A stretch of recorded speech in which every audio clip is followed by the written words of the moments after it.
场面太热闹了，小朋友说对不对？哎呀，你看这个声音还挺长，一看就是刚吃完肉来的啊。好，我们首先给大家介绍一下90后张毅，大家好。这个背景音乐不对，我不要再听到这背景音乐了。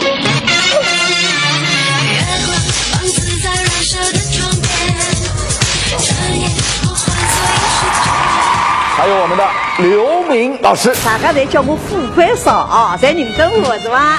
还有我们的吴亦然小朋友，爱卖萌，爱表演，爱唱歌，爱说相声，爱咖喱饭。我就是00后，来自上海市实验学校的吴亦然。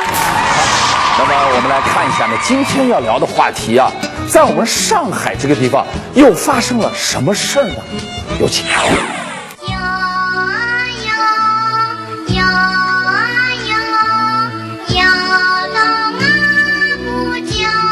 类似这样的上海话童谣，对于老上海人而言是小菜一碟，信手拈来。但当这些童谣出现在上外附小、幼升小的面试中，却成了不少6岁孩子进入名校的拦路虎。你是上海人吗？是的。那你会说上海话吗？不会，不会，不会，不太会，不会。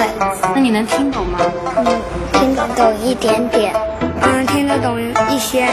吃饭饭，爸爸做。我好在为爸爸妈妈吃早饭了。吃中饭，吃晚饭。你家里面人跟你说上海话吗？不是经常，偶尔说一些。他们不跟我用上海话交流，也是普通话。我爸妈的话，他们都不愿意教我。一份由上海社科院城市与人口发展研究所做出的问卷调查表明，当前本市中小学生的日常习惯用语为普通话，即使上海本地出生的学生，也只有60%左右能完全听懂和基本会说上海话。因此，有人提出从娃娃抓起保护上海话，但是也有人质疑将上海话纳入小学入学面试考核中是否太不妥当，有没有其他更好的方式？广告很短，马上回来。来到了上海，大家都知道，上海呢有外滩、东方明珠。可是现在到了上海吧，小朋友啊，尤其是6岁以下的小朋友，不会讲上海话了。然后呢，普通闲话呢讲的吧，也是这个南腔北调。今天的话，我们来考考现场的小朋友。我们呢，最后呢，有刘老师呢给我们揭底。刘老师揭完底以后呢，我来撕这个条子，看侬讲的呢，对不对的？上海人管白不叫白，那叫什么呢？张毅，这什么？有没有不同意的小吴朋友？我就讲白。侬就讲白。谜底到底是什么？刘明老师应该怎么说？上海话应该讲谢谢吧。谢谢吧。到底对不对呢？回答正确。上海人管黑不叫黑，那叫什么东东呢？小朋友，乌漆漆了。乌漆漆到底有没有另外的说法？好了，这个小朋友乖乖都会蹦上来了啊！慢慢黑。慢慢黑，这感觉像北京话。好，刘明老师叫慢慢哈，慢慢哈，哎呀，到底对不对呢？小一点，小一点。楠楠，200%的正确。好，上海人管黄不叫黄，叫什么？张毅，毛毛王。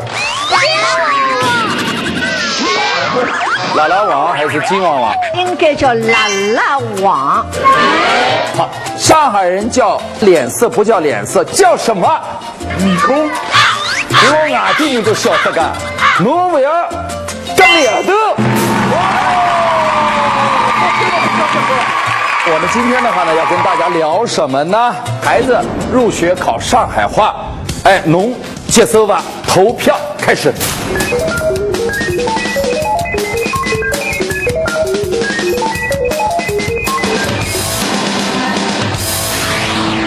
我能够接受法，这些人有多少呢？是黄方有8票，觉得可以接受的只有2票。黄方的嘉宾优先出场，掌声欢迎吴业宇。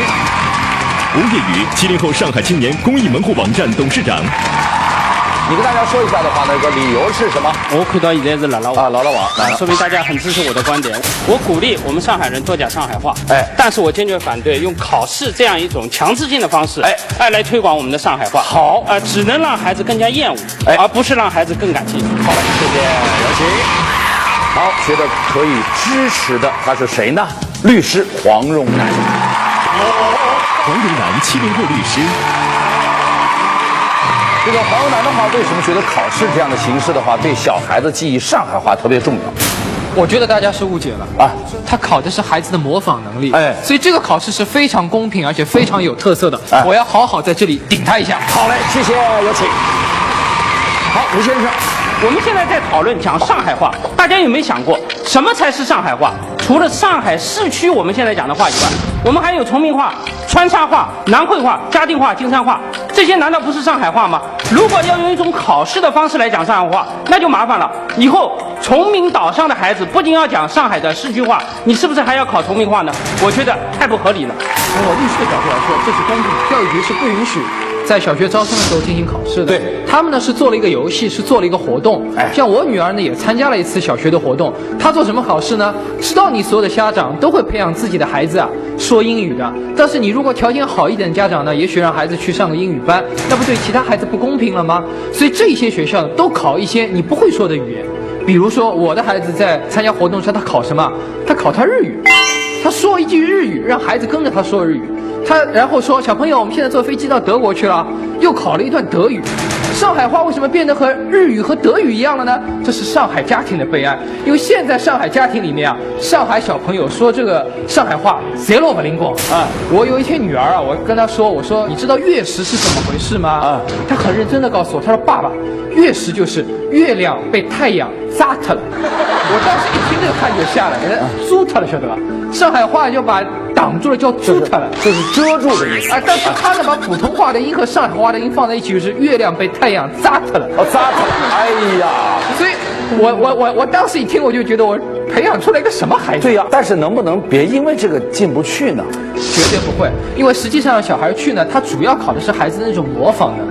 目的呢实际上是其次的，关键呢让大家呢恢复呢对上海话的这种喜爱。那您对这个问题的话呢怎么看？考试实际上是一种软暴力，只能让孩子厌恶。实际上只要在生活当中我们有更多的这个渠道，来让他能够不断的接受上海话，没错，其实就达到目的了。比如说像很多这个现代年轻人比较流行时髦讲这个广东话，一个很重要的载体其实就是通过了大量的这个流行音乐来吸引年轻人去讲这种地方性的语言。上海话我觉得同样如此。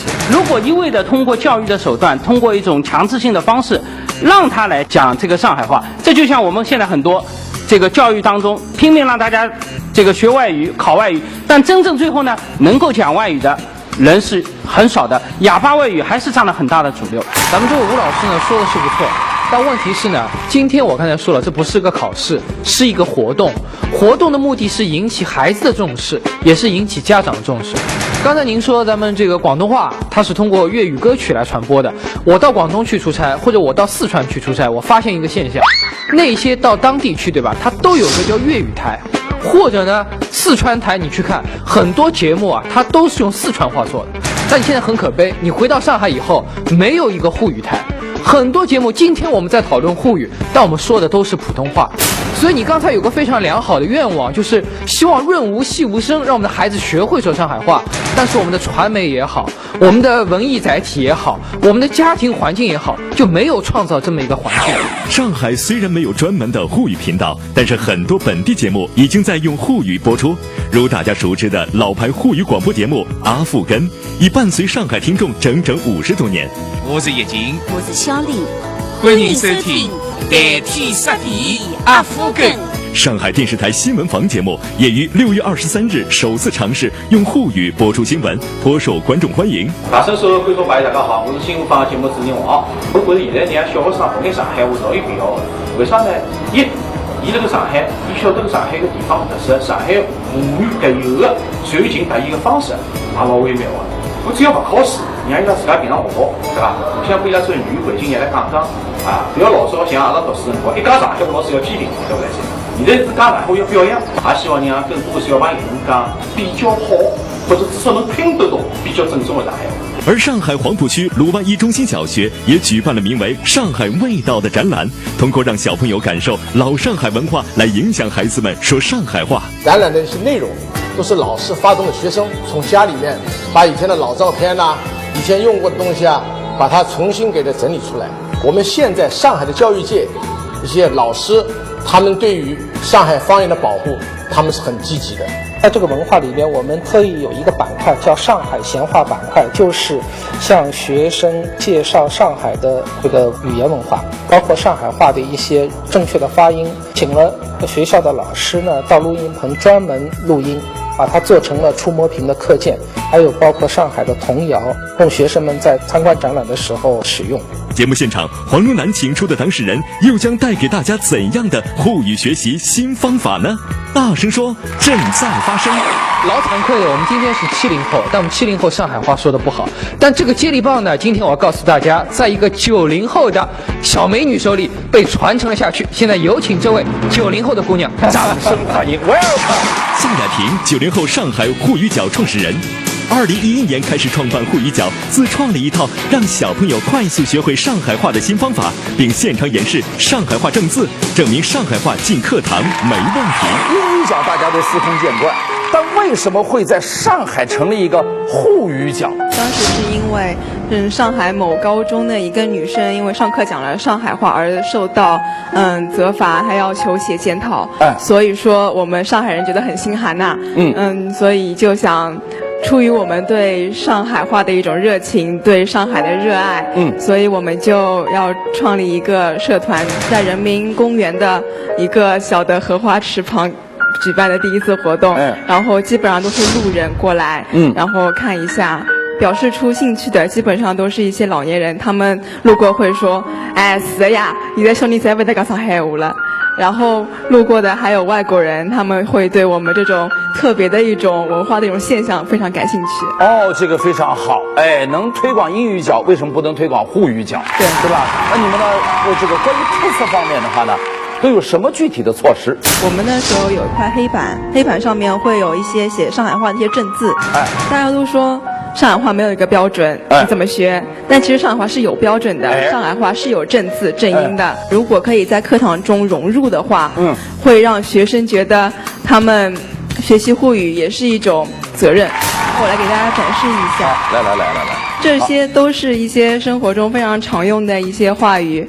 然后我想知道有没有在场的上海人知道这些的上海话怎么讲？我们现在请一个小朋友啊，自己觉得特别有欲望想学的上海话呢，讲的是半不拉巴。好，来了。你们两个爸爸妈妈是上海人吗？都不是，都是。几岁了？快到7岁了。你呢？快到8岁了。哦，快到8岁了。好嘞。你会讲上海话吗？你说我特别喜欢你。用讲上海话好吧？你看傻了吧？你呢？会讲吗？不会。我是上海人，这个上海人他讲不来。讲不来。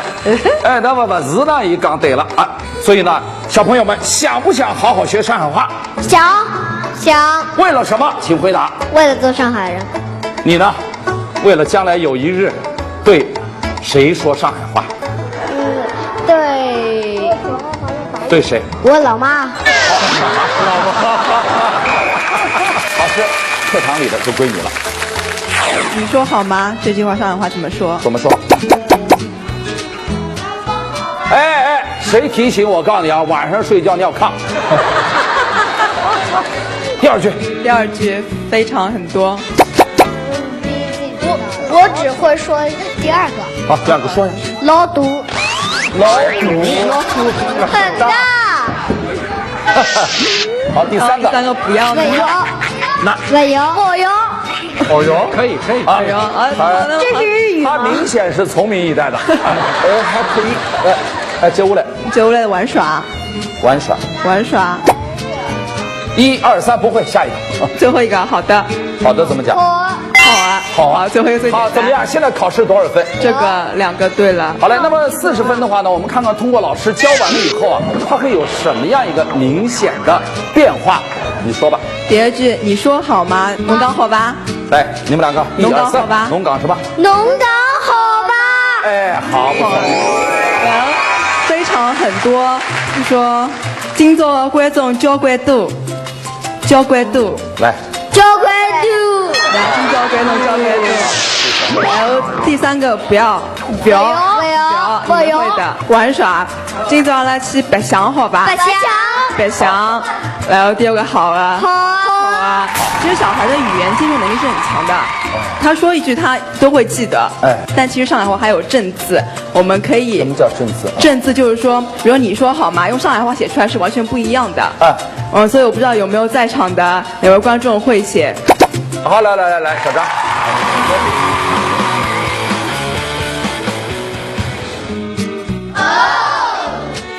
这个交怪哪能下不？交关呀。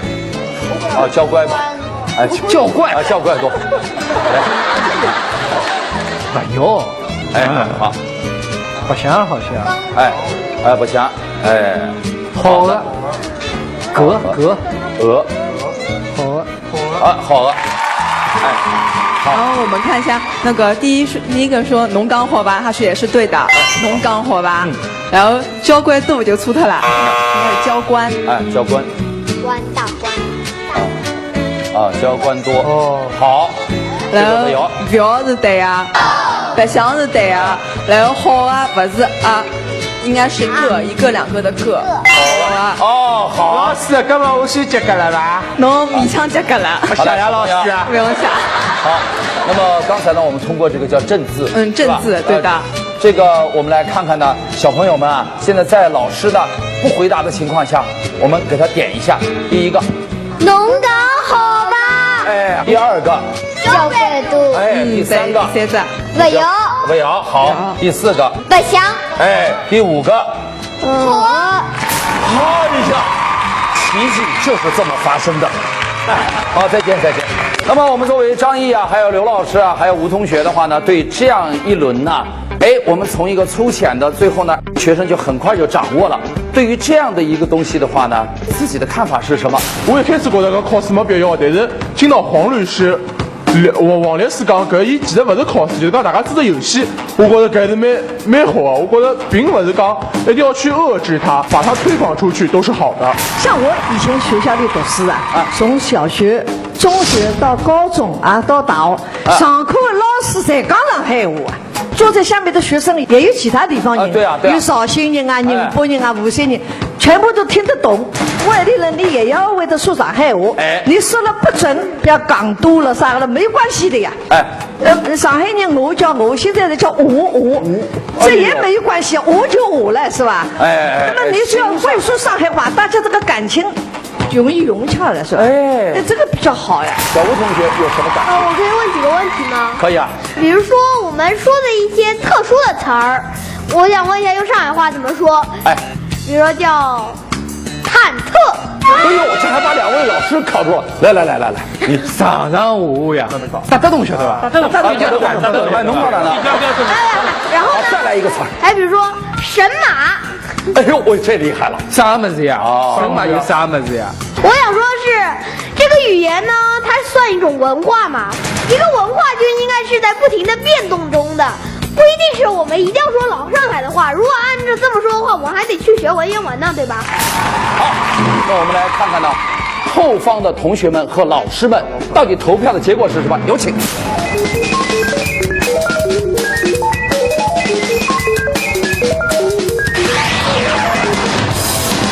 我们支持方呢现在是7位了，反对方是3位，3位加。大家一听呢，这种考试啊，只是个摸底，心情啊就放松多了。接下来我们有请蓝方的另一位资深人士学者钱乃荣先生，有请。钱乃荣，40后护理专家，上海大学中文系教授。您持什么观点？一句话。这样做很好，因为小孩子上海话不会讲了，那么这样考一下呢，使得大家重视起来。好嘞，谢谢。好，接下来的话呢，我们有请的我们上海的一位表演艺术家胡青云老师有请。胡青云，60后上海滑稽剧团知名演员。您对这个问题怎么看？小朋友学习的辰光已经压力老大了，没必要再对伊拉增加压力。还有一点呢，就是讲上海话其实是与生俱来的。只要侬学习氛围老好的时候，根本用不着就当一桩事体一本正经去学习的，寓教于乐就可以。好嘞，哎呀，谢谢，有请。那么我们第二个话题就出来了，我们真是要把它搬进课堂吗？煞有介事的去学吗？我们还是呢在里边潜移默化的就会了。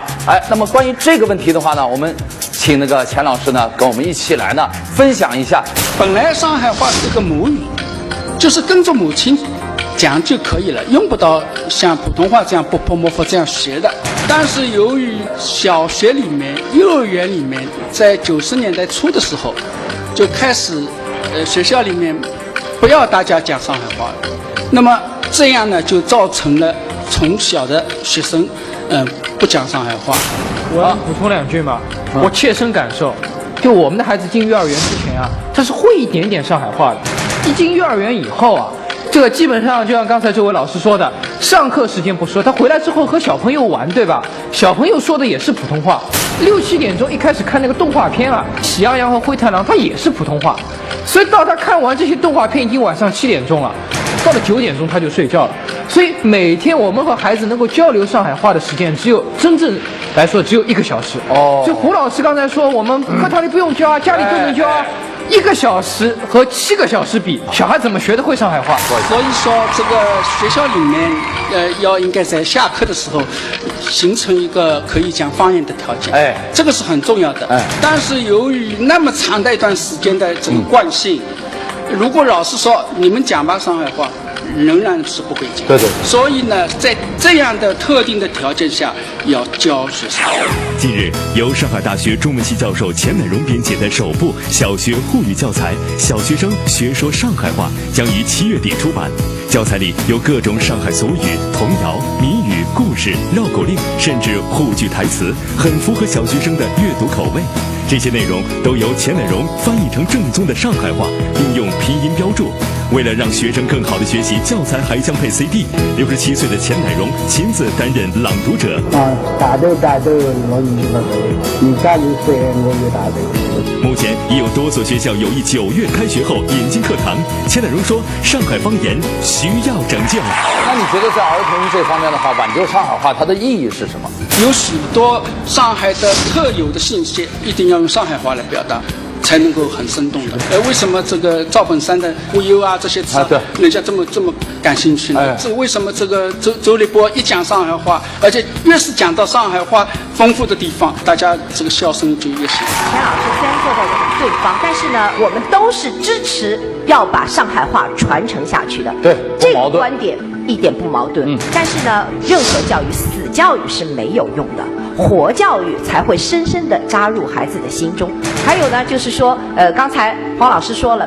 总共才跟孩子只有接触1小时的时间，家长，所以你让家长来承担这个寓教于乐的这个任务，好像觉得有点牵强。我觉得不是，关键是家长有没有这种信心跟这种就是重视。但是现在情况已经不同，现在的情况是许多年轻人都喜欢看这个相声，而不是喜欢看这个话剧。为什么呢？因为他们从小他学的都是很熟悉的，都是普通话。他上海话已经很隔膜了，隔膜了以后，他就不喜欢看你的这个话剧。好了，钱老师，你更讲对了我的观点了。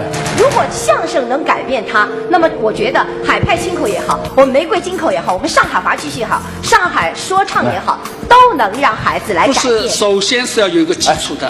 我跟你说，胡老师的玫瑰金口一度票房真的不输给周小弟，是吧？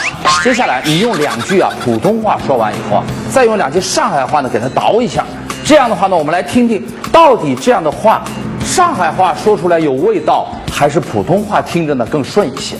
比方说今天录影，我心里很着急的赶到了这个录影棚，对，待会儿呢还要很着急的赶着去搞一个慰问演出。哎，听了以后很平淡无奇啊。哎，对，好像平淡无奇。对。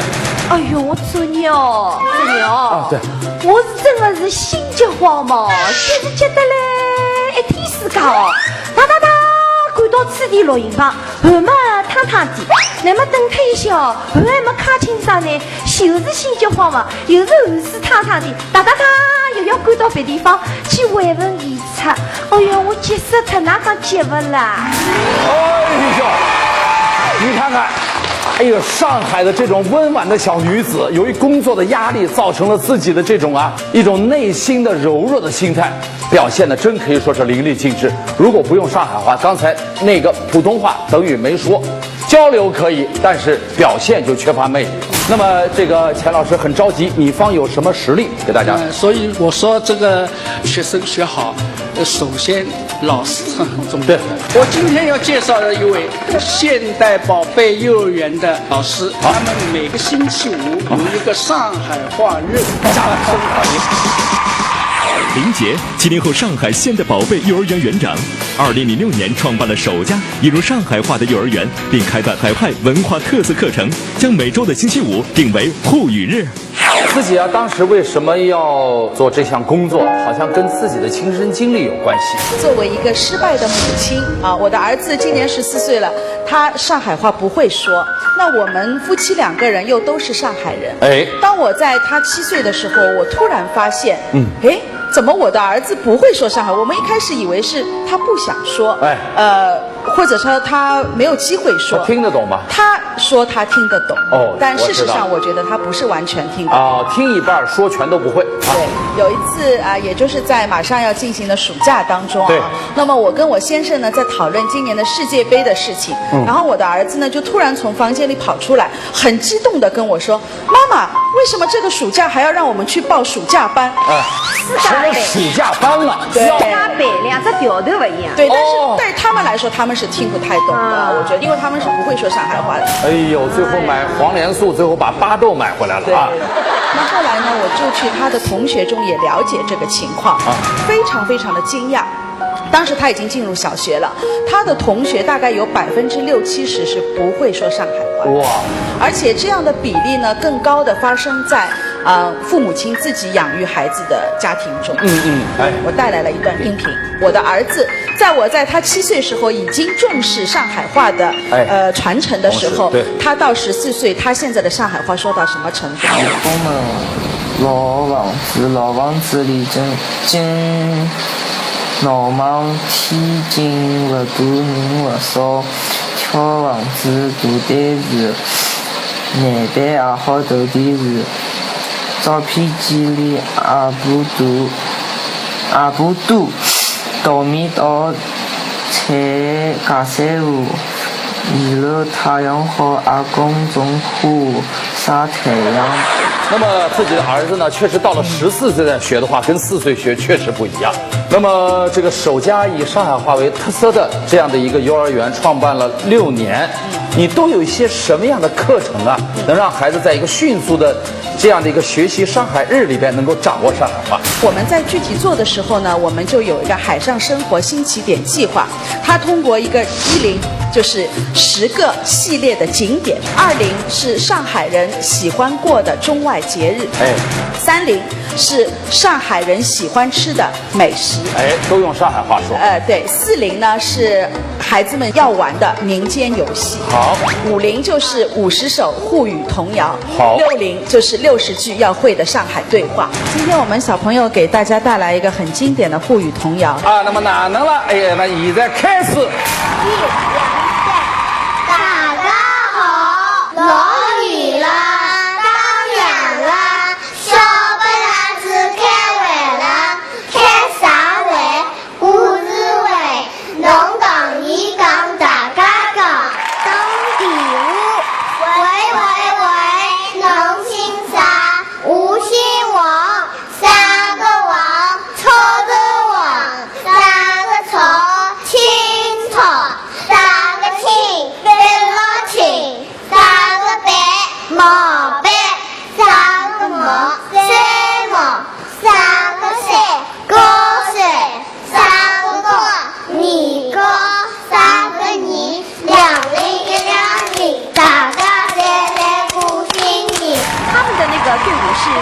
都排练好了才来的。对啊，我觉得既然要弘扬，就是寓教于乐。我们现场来当场即兴的教育一下，是吗？看孩子的接受能力怎么样，就能证明我这个观点。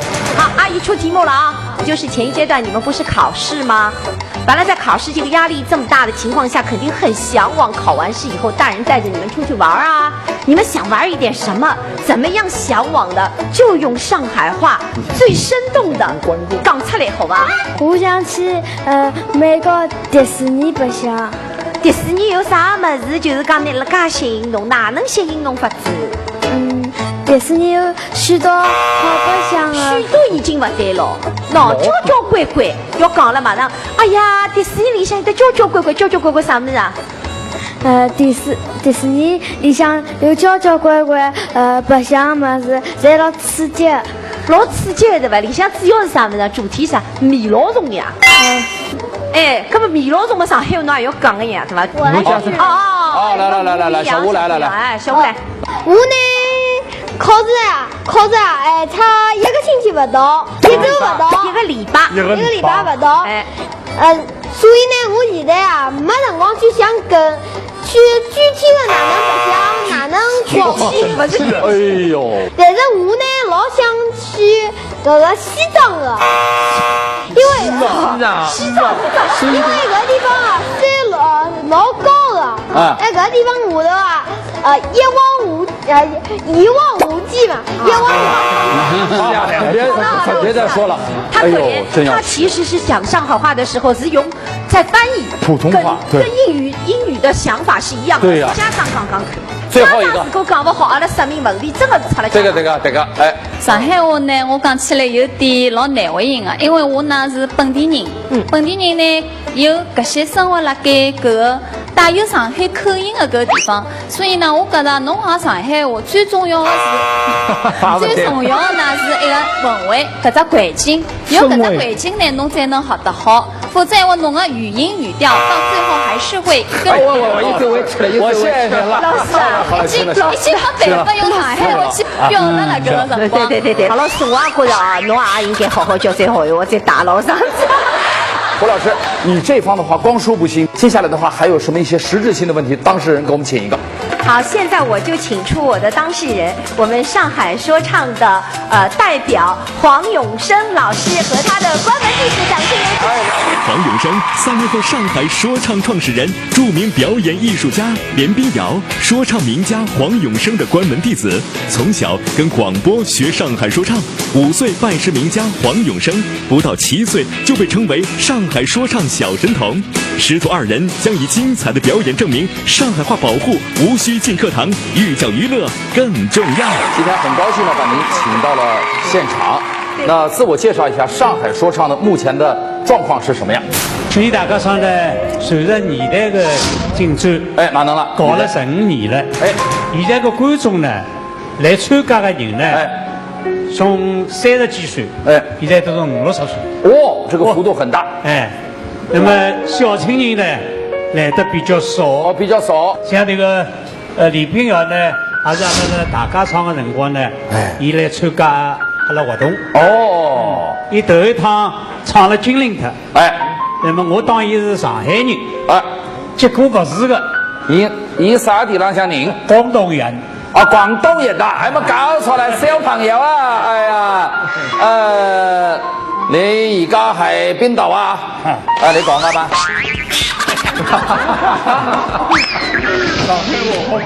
廣東人不說廣東話。他學上海話，把家鄉話都忘了，這也是不應該提倡的啊。好，那麼老師啊，你知道美國呢有一種說唱叫 rap， 還有一個叫 hip hop， 是吧？hip hop 是這個，還有一個叫 R&B， 它都是呢連說帶唱啊，連唱帶說的。那麼侬個上海說唱啊，它是一個什麼味道的？你光說沒有，你給我們能來2段嗎？我經常呢，一邊2句閒話唱俾大家聽。哎，好嘞。上海曲兒真好看，哎，人人歡喜才自滿。哎，好，希望大家都來學。哎，百花齊放，春色滿園。啊，大聲說個節目哎，人人喜欢。哦呀，气候，希望大家多多看。好。难怪呢，因为你怎么唱啊，都觉得像30年代的那种曲艺小调。你能不能跟现在的美国的这种Big Boss 的能够结合上？如果你能跟上拍子，能够与时俱进，那我们就一起好好学上海的 rap。接下来的话呢，由孙哥开始呢，用嘴巴呢唱出 rap 的节奏。您呢，再把这一段来上一段，好吧？好。把这个麦呢给我开大一点。喂 ，test 1 2啊，这个 no，come on， 耶！好来了啊！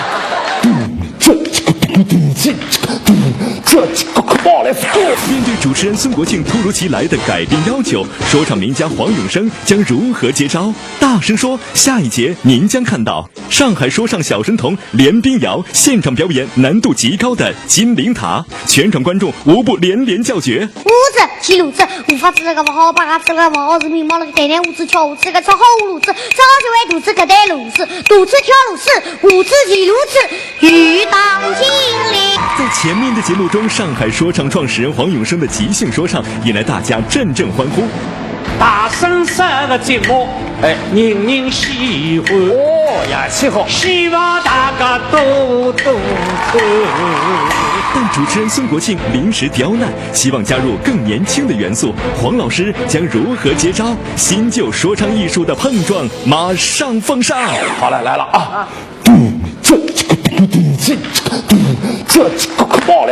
上海曲艺真好看，滑稽可笑侪喜欢，希望大家都来学。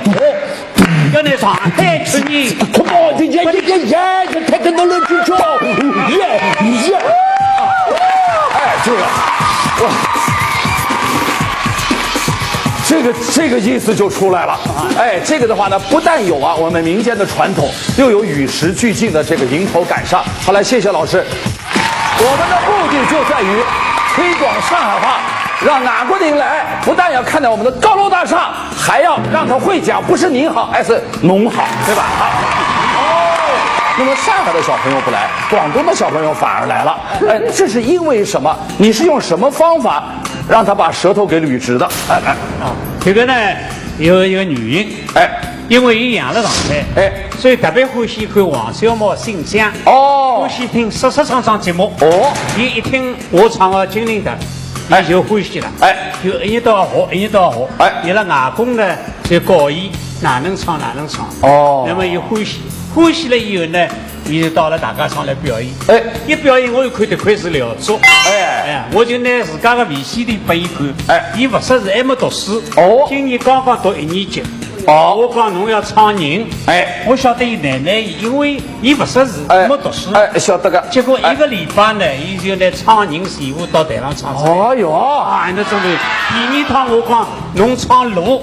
结果呢，上海所有的路全部唱出来。嚯哟，就跟那个相声里的报菜名一样。就是，我有一只段子叫唱山，拿全国全世界的名山摆了一道唱。哦哟，我想这个比较难了，有各种各样的曲调，那么伊要学呢也不容易，字也不识的，结果2个礼拜以后，伊到大家场落落大方的唱了一段山，是上海市少年儿童曲艺大奖赛的金奖。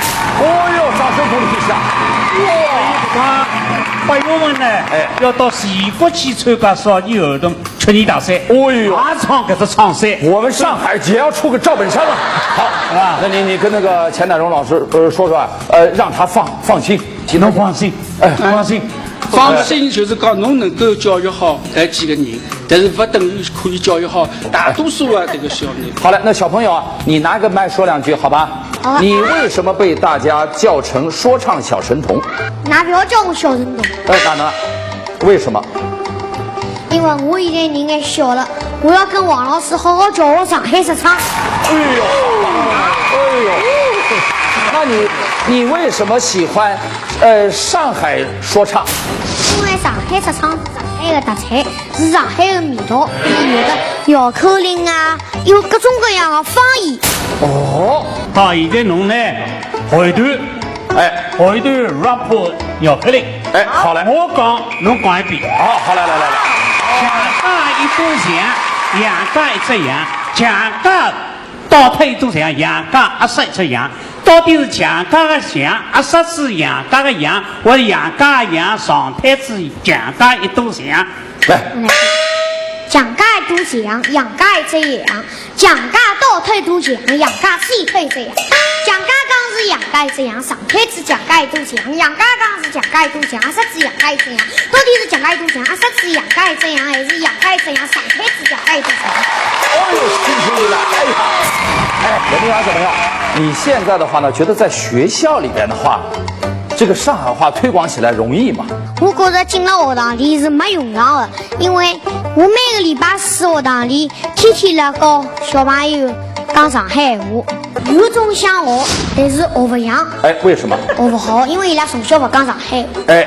还有种是不想学也不想听，就那耳朵插起来。搞伊拉唱歌了啥么子，伊拉跳舞啊种么子在也好学来。好嘞，那你今天来的话呢，给你个机会，你怎么能让小朋友呢，在1分钟里面迅速的学会上海话？你有什么好办法没有啊？基本功要口令，队里有直播里各种各样有地方。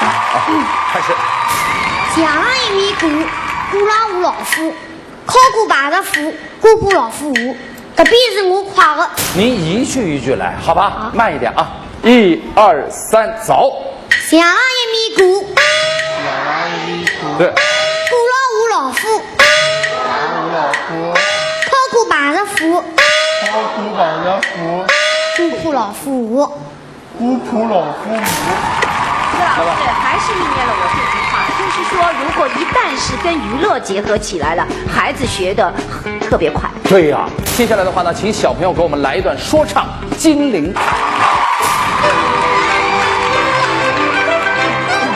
精灵他精灵啊灵，精灵啊宝他一人啊宝他有40个老乡有精灵，风是精灵啊娃娃响，遇当精灵精灵有精灵。一路宝他造得真伟大，但是古代劳动人民学精拼啊，人生苦节流到如今。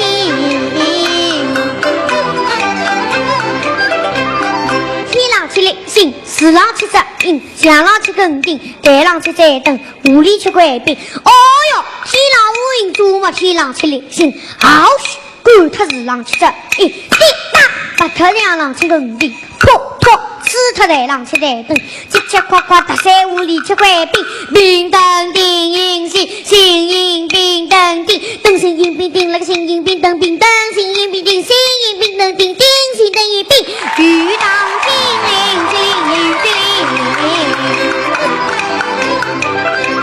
灵。来一个肚子，天上跳带螺丝，来几个胡子，其次一只螺丝，肚子跳螺丝，胡子提螺丝，那个胡子提螺丝，那个肚子跳螺丝，跳螺丝是肚子，提螺丝是胡子，胡子那个提螺丝，那个不乱心个上翻肚子个带螺丝，胡子要开胡子捂螺丝，那个斜歪肚子个带螺丝，胡子提螺丝，那个八嘎子，那个大嘎子，那个拉嘎子，那个是眉毛，那个带胡子翘胡子，那个不肯下面子，不肯捂螺子，不肯斜歪肚子个带螺丝，肚子挺快拉螺子，不许胡子八嘎子，要开胡子捂螺子，那个斜歪肚子个带螺丝，胡子提螺子，无法子那个不好八嘎子，那个不好是眉毛，那个带胡子翘胡子，那个超好捂螺子，超斜歪肚子个带螺丝，肚子跳螺丝，胡子提螺丝，遇当精灵精灵精灵，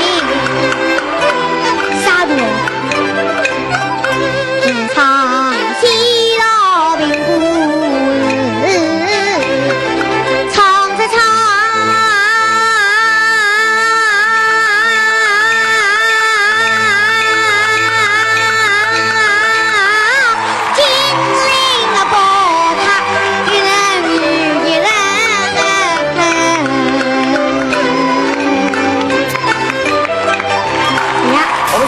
观察到的朋友们，每个人用一句话简明扼要地表达一下此时此刻就上海话的这种表达的心态。我觉得呢，还是要就是讲从学堂里向从越小越好，幼儿园那小人一步步教上海话，哎，让他教到大，我觉得搿是正确的。所有上海人今天讲这上海话呀，个个愣愣的，加深的，有一半用普通话的，有一半用地方话，还有上海话。我这耳朵呀，我真的要要以正视听了。刘老师，您就让我们爽快一次，好吧？我刚刚听了两个小朋友讲不清爽了，自家家长讲不清爽，那么留来哪能办呢？上海人到了上海的地方，侬讲不好上海，我们这个算啥概念？所以我觉得心里向蛮难过，所以我用4句的唱，我来表达我的心情。好，来。心从中间找到此地，与各位朋友来相见。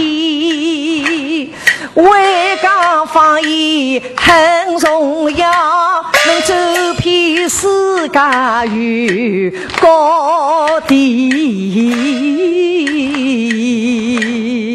好，投票开始。